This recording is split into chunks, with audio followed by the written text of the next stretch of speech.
I found many companies interesting to choose from, many of which I am familiar with. There was 3 publicly traded companies that stood out to me, and the reason I'm choosing these is because I myself am investing in them. And the 3 that I chose: Nike, Microsoft, and Amazon. All these companies do pay dividends, which I do like. And what I like about dividends is it's just like a cherry on top from holding the stock, and I like that I reinvest that dividend back into the stock. And well, yeah, let's get into it. So the reason I chose Nike, everyone wears Nikes. I wear Nikes. My whole family. If you go outside and you see a pair of shoes, you'll see a pair of Nikes. They're just a big company. It's worldwide. Microsoft, that's the second company I chose. Huge company. They created Windows, Xbox. They have all this. They're the highest paid. And the reason Microsoft is so successful is just because of Windows, their software.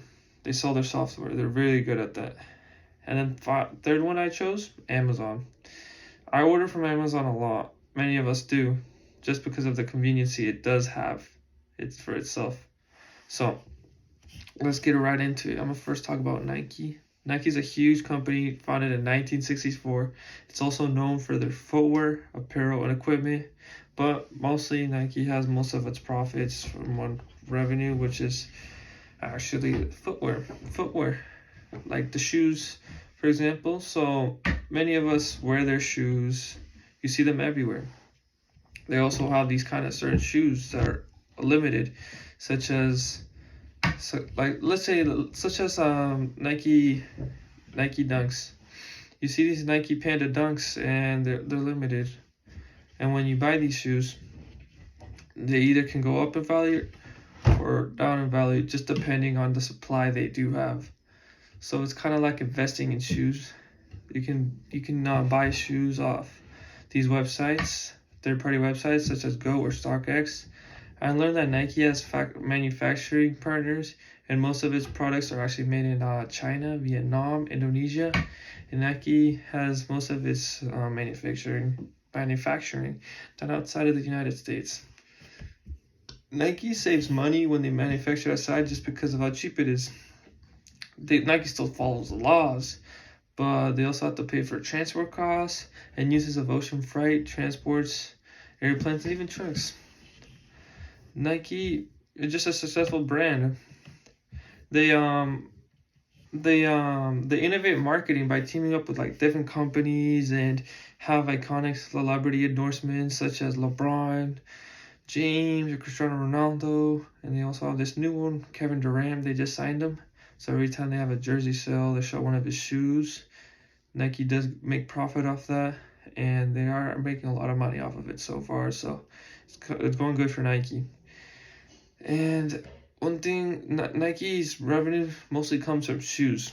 It is risky that Nike has most of revenue coming from shoes, but they also sign contracts with other players, but most of it does come from shoes and partnerships. So there's this one thing that happened with Nike and this basketball player, Kyrie Irving. They signed contracts together and they split up just because Kyrie made a post about an anti-Semitic, and Nike didn't like that, so they let him go. As you can see, Nike is very successful, and I'm hoping to hold them long term for my stock. Next one I'm going to talk about is Amazon. Amazon is a huge retailer. They're convenient, they're fast.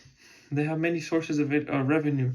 They have their music, they have Audible, they also have their Amazon's website, and they have other websites such as. So the reason they're so successful is because of their competitive pricing, selection of goods, convenience, and for the customers. It can be done from phone, online chat, and even the email. Amazon listens to people and satisfies needs. That's what they're always asking and calling. Always asking about the reviews. They even also have an Alexa, and I also have one. They always ask about the reviews. When reality, Amazon Amazon was actually, there was actually a problem happening with Amazon. They were losing a lot of money because people would fake not receiving packages from them. And one thing that Amazon did is they made their drivers actually take pictures of them delivering the package to their door. That way they could fix that issue and not lose money.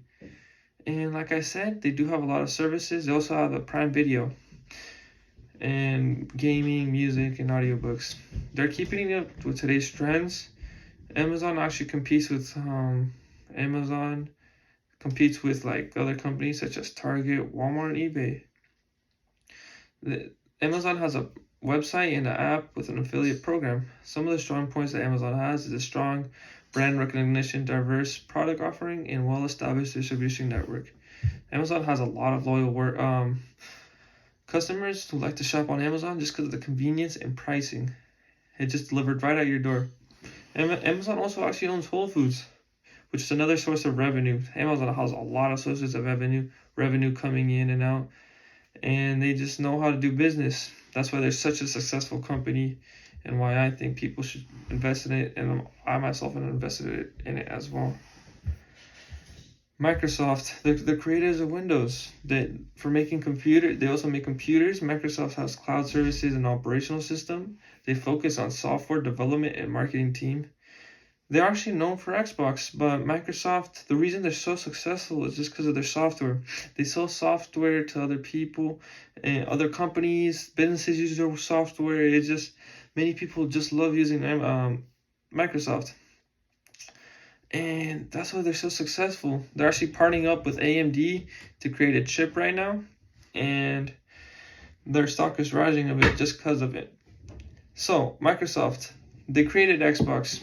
Xbox, everyone knows about Xbox. It's a video game console, and they made a lot of money off of it. But they fell short against their competitor, Sony.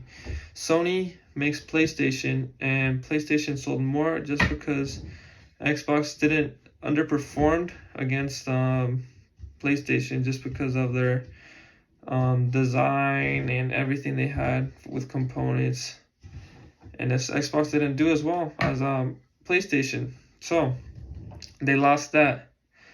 And one thing I don't like about Microsoft, they're actually a great company, by the way. They're doing great things, but one thing I don't like about Microsoft is they don't innovate as much. They don't go for like making phones or just try to get on the trend. They're just kind of doing their own thing, which I get. They're doing a great thing with business, but I believe they can even outburst all this and just keep going and creating more revenue, you know. And Microsoft, well, they tried to buy this company. It's called Blizzard. And Microsoft wanted to buy Blizzard, but the UK doesn't like that. So there's still a deal going on with them. So we'll see if Microsoft will end up buying Blizzard, also known as Activision. And if they do, then Microsoft's going to be doing good, because Blizzard is actually a video game company that they make video games. So if they do have the opportunity to get that, they're going to have the upper hand with Xbox and making video games, which is a great part on them, and Microsoft is doing really great on that. I myself think Microsoft is really good, and I'm invested into it as well. One thing I learned about Microsoft is they don't like to innovate, but they like to stay simple, and simple is great. And they're not as innovative as Apple, but they're doing great. One thing I did learn from all this is stock analysis is very useful to me, just because I can grab pieces, learn about more of the company, more about the issues they're having, see if they're underperforming or doing well. And for the most part, most of these companies are doing well right now, but I just learned a lot from this, and I'm definitely going to be using stock analysis in the future. This is a great tool to have, and I'm going to recommend to my friends who are also investing in stocks to be doing this as well. Thank you all for listening, and have a good time.